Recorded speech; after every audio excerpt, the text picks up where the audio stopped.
Hi, this weekend I went to the cinema to see James Gunn's Superman, the relaunch of the DC film universe with a whole new iteration of the characters, a whole new version of Superman, and a completely fresh start.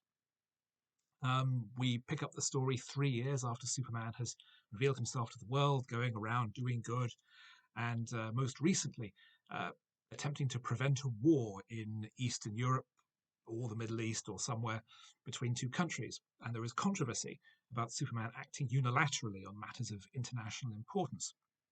Meanwhile, Lex Luthor, the ruthless industrialist and billionaire genius, has concocted a scheme of his own to get rid of the famous Man of Steel, whilst his relationship with Lois Lane, the star reporter of the Daily Planet with whom Clark, Superman's human alter ego, has a relationship, and she's fully aware of his secret identity, is continuing, and there are literally dozens of other characters.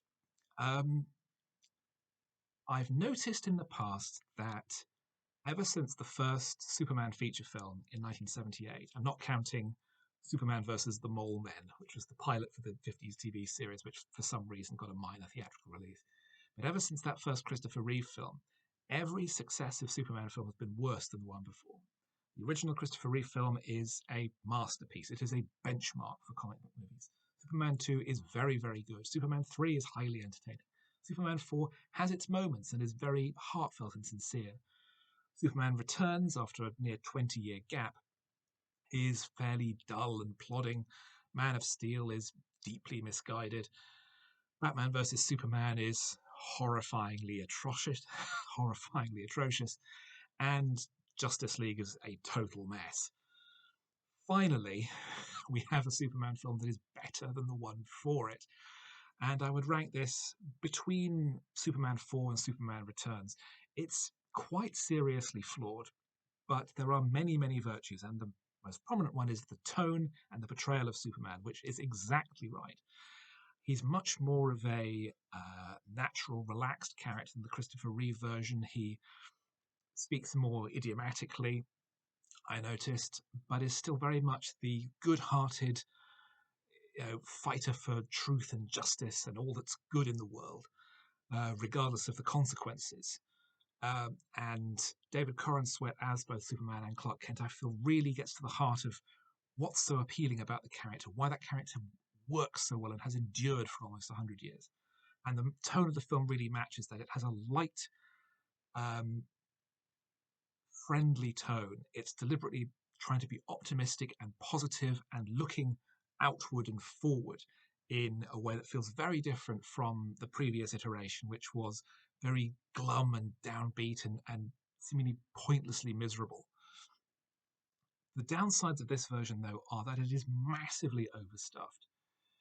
There are far too many characters, and it all too often feels like it's a sequel to a previous Superman film that we didn't get to see, because we have the Justice Gang, which are the Green Lantern, Mr. Terrific, and Hawk Girl, who are also metahumans, who are fighting for other good things while Superman's not around. And these characters are brought in with no introduction at all. We're expected to simply know who they are. If I hadn't seen the standalone Green Lantern film 15 years ago, I would have no idea who the Green Lantern was or what his powers were. I have no idea now who Mr. Terrific is or what his power is, apart from being clever.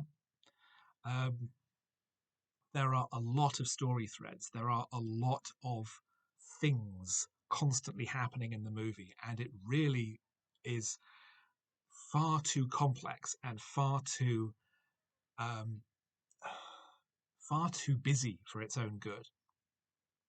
The result is something that is frequently quite hard to follow, which is a real shame because I'm engaging with the characters, I'm engaging with some of the ideas and the tone, and all of that's good, but then it just keeps getting more stuff thrown at you so that it's too difficult to follow.